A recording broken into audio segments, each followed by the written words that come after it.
ಮಂಗಳೂರು ಮೂಲದ ವಿದ್ಯಾರ್ಥಿನಿ ಅನ್ವಿತಾ ಬೆಂಗಳೂರಿಗೆ ಓದಲು ಬರುತ್ತಾಳೆ. ಆದರೆ ರಾತ್ರಿ ಮಧ್ಯದಲ್ಲಿ ಅವಳೊಳಗೆ ಏನೋ ಅಜ್ಞಾತ ಶಕ್ತಿ ಹೊಳೆಯತೊಡಗುತ್ತದೆ. ಮಂಗಳೂರು ನಗರದ ಕಡಲ ಗಾಳಿಯಿಂದ ಬೆಳೆದ ಶಾಂತ ಸ್ವಭಾವದ ಹುಡುಗಿ ಅನ್ವಿತಾ ತನ್ನ ಶಿಕ್ಷಣಕ್ಕಾಗಿ ಬೆಂಗಳೂರಿಗೆ ಬರುತ್ತಾಳೆ. ಅವಳು ಕೇವಲ ಪುಸ್ತಕ ಪ್ರಿಯಳು ಅಲ್ಲ, ಅವಳ ಕೈಯಲ್ಲಿರುವ ಪುರಾತನ ಚರ್ಮದ ಒಡಮೆ ಮಡಿಪಟದಲ್ಲಿ ಆಕಸ್ಮಿಕವಾಗಿ ಭೀತಿಯ ಕಥೆಗಳನ್ನು, ಶಾಸ್ತ್ರೀಯ ಪಾಠಗಳನ್ನು ಇಟ್ಟುಕೊಂಡಿದ್ದಳು.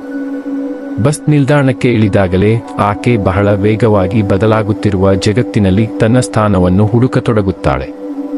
ಇದು ನಾನಾಗಬೇಕಿದ್ದ ಸ್ಥಳವೋ ಎಂದು ಅವಳು ಒಳಗೆ ಆಲೋಚಿಸುತ್ತಾಳೆ. ಆದರೆ ಅವಳ ಹೃದಯದ ಆಳದಲ್ಲಿ ಬೇರೆ ಚಿಲುಮೆಯೊಂದು ಹೊಳೆಯುತ್ತಿದೆ. ಅದೇನು ಎಂಬುದು ತಾನು ಸ್ಪಷ್ಟವಾಗಿ ಅರಿಯಲಾಗದು. ಅವಳು ಶ್ರದ್ಧಾ ಪಿಜಿ ಹಾಸ್ಟೆಲ್ ಎಂಬೆಡೆ ಸೇರಿದಳು. ಅದು ಕೇವಲ ಹೆಸರಿನಲ್ಲಿ ಶ್ರದ್ಧೆ ಇರಿಸಿದ ಸ್ಥಳ. ಒಳಗಿನ ಶಾಂತತೆಗೆ ಕಾರಣವಾಗಿದ್ದದ್ದು ಅಲ್ಲಿನ ವಾತಾವರಣವೋ ಅಥವಾ ಇನ್ನಾವುದೋ ಶಕ್ತಿ ಎಂದೇ ಸ್ಪಷ್ಟವಾಗದ ಸಂಗತಿ. ಅನ್ವಿತಾ ಕೆಲವೇ ದಿನಗಳಲ್ಲಿ ತನ್ನ ರೂಮ್ನಲ್ಲೇ ಹೆಚ್ಚು ಕಾಲ ಕಳೆದಳು. ಇತರ ವಿದ್ಯಾರ್ಥಿನಿಯರು ಆಕೆಯ ಭಿನ್ನ ವ್ಯಕ್ತಿತ್ವವನ್ನು ಗಮನಿಸಿದರು. ಅನ್ವಿತಾ ನಗ್ತಿದ್ದಳು, ಆದರೆ ಆ ನಗುವು ಬಹಳ ದೂರವಾಗಿತ್ತು. ಅದರೊಳಗೆ ನಿಜಕ್ಕೂ ಏನಿದೆ ಎಂದು ಯಾರಿಗೂ ತಿಳಿಯುತ್ತಿರಲಿಲ್ಲ. ಹಾಸ್ಟೆಲ್ ಗಡಿಯ ಸಮಯದ ನಂತರವೂ ಅನ್ವಿತಾ ಒಂದೇ ಸಮಯಕ್ಕೆ ಎಚ್ಚರವಾಗುತ್ತಿದ್ದಳು. 2:33 ರಾತ್ರಿಯ ಹೊತ್ತು. ಒಂದು ರಾತ್ರಿ ಅಷ್ಟೇ ಸಮಯಕ್ಕೆ ಎಚ್ಚರಗೊಂಡ ಅನ್ವಿತಾ ಮಲಗುವ ಬಟ್ಟೆ ಹಾಕಿಕೊಂಡೇ ಬೆಚ್ಚಿ ಏಳಿದಳು. ಅವಳ ಕೈ ತಾನಾಗಿಯೇ ಪುರಾತನ ಪುಸ್ತಕದ ಪುಟಗಳನ್ನು ಓಪನ್ ಮಾಡತೊಡಗಿದಳು. ಪುಟಗಳೊಳಗೆ ಇರುವ ಭಾಷೆ ಅವಳಿಗೆ ಅರ್ಥವಾಗುತ್ತಿತ್ತು. ಇದು ಯಾವುದೋ ಪುರಾತನ ಮಂತ್ರಶಾಸ್ತ್ರ. ಅವನ ತಲೆ ಹಿಂಭಾಗದಲ್ಲಿ ಚುಕ್ಕೆ ಬಿಂದುಗಳು ಹೊಳೆಯತೊಡಗಿದವು. ಇದನ್ನೆಲ್ಲ ನಾನು ಯಾವಾಗ ಕಲಿತೆ ಎಂದು ಆಕೆ ಚಿಂತನೆಯಲ್ಲಿ ಬೀಳುತ್ತಾಳೆ. ಅವಳ ಬೆರಳುಗಳು ತಾನಾಗಿಯೇ ಮಂತ್ರ ಬರೆಯತೊಡಗಿದವು. ಬದಿಯಲ್ಲಿ ಇಟ್ಟಿದ್ದ ಪೆನ್ ಅಲ್ಲದಂತೆ ಹಾರತೊಡಗಿತು. ಕೊಠಡಿಯಲ್ಲಿ ತಾಪಮಾನ ಇಳಿಯತೊಡಗಿತು. ಅನ್ವಿತಾ ಇನ್ನಷ್ಟು ಓದಲು ಕುಳಿತಳು. ಆದರೆ ಪುಸ್ತಕವೇ ಪುಟ ತಿರುಗಿಸಲು ಇಚ್ಛೆ ತೋರಿಸಲಿಲ್ಲ. ಅದರೊಳಗಿನ ಶಕ್ತಿ ಇನ್ನಷ್ಟು ನಿಖರವಾಗಿಸತೊಡಗಿತು.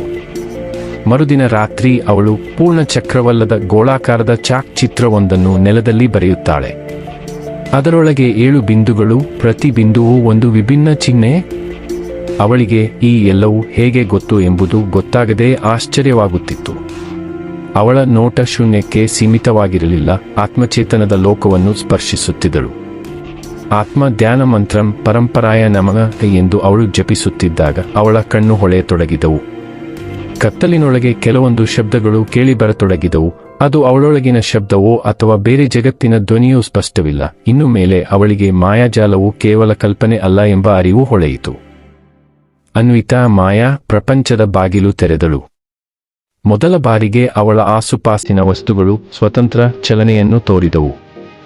ಚೀಲವು ಹಾರಿತು, ಗಾಜಿನ ಬಾಟಲಿ ಸ್ಪಷ್ಟವಾಗಿ ತಿರುಗಿತು, ಮುತ್ತಿನ ಸರ ಧ್ಯಾನ ಚಕ್ರದ ಮಧ್ಯದಲ್ಲಿ ಸ್ಥಿರವಾಗಿ ತೇಲಿದವು.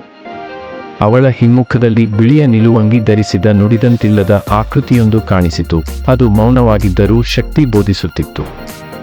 ನೀನು ಮರೆಯದವಳು ಅಲ್ಲ ಎಂದು ಆ ಧ್ವನಿ ಮೂಡಿತು. ಅನ್ವಿತಾ ಬೆಚ್ಚಿ ಬಿದ್ದಳು. ನೀನು ಈ ಶಕ್ತಿಯ ಉತ್ತರಾಧಿಕಾರಿ. ಅನ್ವಿತಾ ಈಗ ಇಬ್ಬರು ವ್ಯಕ್ತಿಗಳಾಗಿದ್ದಳು. ದಿನದಲ್ಲಿ ವಿದ್ಯಾರ್ಥಿನಿ, ತರಗತಿಗೆ ಹೋಗಿ ನೋಟ್ಸ್ ತೆಗೆದುಕೊಂಡು ಸ್ನೇಹಿತರೊಂದಿಗೆ ಕುಳಿತವಳು. ರಾತ್ರಿ ಮಹಾಯಂತ್ರಗಳಲ್ಲಿ ಮಂತ್ರ, ಪ್ರಪಂಚದಲ್ಲಿ ಸಾಗುವ ದಾರಿಯಾಳು. ಅವಳ ತಲೆಗಿಂತ ಮೇಲೆ ಆವರಣಗಳು ಮೂಡುತ್ತಿದ್ದವು, ಶಬ್ದಗಳು ಮಾತಿಲ್ಲದೆ ಕೇಳಿಸುತ್ತಿದ್ದವು. ಒಂದು ದಿನ ಸ್ನೇಹಿತೆನು, ಅನ್ವಿತಾ, ನಿನ್ನ ಕಣ್ಣು ಕತ್ತಲಲ್ಲಿ ಹೊಳೆಯುತ್ತಿವೆ ಎಂದು ಹೇಳಿದಳು. ಅನ್ವಿತಾ ಜ್ಞಾಪಕ ಉಳಿಸಿಕೊಂಡಳು. ಈಗ ಅವಳಲ್ಲಿ ಏನೋ ಬದಲಾಗಿದೆ. ಅವಳು ಈಗ ಒಂದು ಮಹತ್ವದ ಅಂತರದಲ್ಲಿದ್ದಳು. ಈ ಶಕ್ತಿ ಅವಳಿಗೆ ವರದಾನವೋ ಅಥವಾ ಶಾಪವೋ ಎಂಬ ಅನುಮಾನ ಮುಂದಿಟ್ಟುಕೊಂಡು ತೊಲಗುತ್ತಿರಲಿಲ್ಲ. ಅವಳ ಕೈಗಳಲ್ಲಿ ಹೊತ್ತಿರುತ್ತಿದ್ದ ಮಂತ್ರ ಶಕ್ತಿಗೆ ಗುರಿಯಾಗದಿರುವುದೆಂದರೆ ಅದು ಸಕಾರಾತ್ಮಕ ಇರುತ್ತದೆ. ಆದರೆ ತಪ್ಪಾಗಿ ಬಳಸಿದರೆ? ಪುಸ್ತಕದಲ್ಲಿ ಬರೆದಿದ್ದ ಒಂದು ವಾಕ್ಯ ಬಿಟ್ಟಿ ಹೊಳೆಯಿತು. ನಿನ್ನೊಳಗಿನ ಮಾಯಾಜಾಲ ನಿನ್ನ ನಿಯತಿಯನ್ನು ಬದಲಾಯಿಸುತ್ತದೆ. ಅವಳು ಒಂದು ರಾತ್ರಿ ಕನಸಿನಲ್ಲಿ ನಡುಗಾಡುತ್ತಿದ್ದಾಗ ಒಂದು ಬೆಳಕಿನ ಬಾಗಿಲು ಕಂಡಳು. ಅದನ್ನು ತಲುಪಿದಾಗ ಎಲ್ಲ ಧ್ವನಿಗಳು ಸ್ಥಿಮಿತಗೊಂಡವು. ಅವಳು ನಿರ್ಧಾರ ಕೈಗೊಂಡಳು. ಈ ಶಕ್ತಿಯನ್ನು ನಾನು ಸುಮ್ಮನೆ ಬಿಟ್ಟು ಬಿಡಲಾರೆ. ಆದರೆ ಅದನ್ನು ರಕ್ಷಿಸಬೇಕಾದ ಜವಾಬ್ದಾರಿ ನನ್ನ ಮೇಲಿದೆ. ಅವಳು ಬಾಗಿಲು ತಳ್ಳಿದಳು. ಬೆಳಕು ಅವಳನ್ನು ಆವರಿಸಿತು. ಅನ್ವಿತಾ ಇದೀಗ ಮಾಯಾಜಾಲಕ್ಕೆ ಅರ್ಥ ನೀಡಿದಳು. ಅದು ದುಷ್ಟವಲ್ಲ, ಒಳ್ಳೆಯದೂ ಅಲ್ಲ, ಅದು ಕೇವಲ ಶಕ್ತಿ ಹೇಗೆ ಬಳಸಬೇಕೆಂಬುದೇ ಮುಖ್ಯ. ಆಕೆಯ ಕಣ್ಣುಗಳಲ್ಲಿ ಇಂದು ಭಯವಿಲ್ಲ, ಅವಳೊಳಗಿನ ಅಜ್ಞಾತ ಶಕ್ತಿ ಈಗ ಅವಳಿಗೆ ಪರಿಚಿತವಾಗಿದೆ. ಅವಳು ಹಾಸ್ಟೆಲ್ ಮೆಟ್ಟಿಲುಗಳ ಮೇಲೆ ನಿಂತು ಬೆಳ್ಳೆ ಹೊಂದಿದ ನಕ್ಷತ್ರಗಳತ್ತ ನೋಡುತ್ತಾಳೆ. ಅವಳೊಳಗಿನ ಶಕ್ತಿ ಈಗ ವಿಶ್ರಾಂತದಲ್ಲಿದೆ, ಆದರೆ ಯಾವಾಗ ಬೇಕಾದರೂ ಮತ್ತೆ ಜಾಗೃತವಾಗಬಹುದು. ಇದು ಒಂದು ಸ್ವಲ್ಪ ಗಾಢ ಮತ್ತು ರಹಸ್ಯಭರಿತ ಕಥೆಯ ಆರಂಭವಾಗಿದೆ. ನೀವು ಬಯಸಿದರೆ ಇದರ ಮುಂದುವರಿದ ಭಾಗವನ್ನು ಬರೆಯಬಹುದು. ಮಾಯಾಜಾಲದ ಮೂಲ, ಶಕ್ತಿಯ ಕಾರಣ, ಅವಳ ಶತ್ರುಗಳು ಇತ್ಯಾದಿ.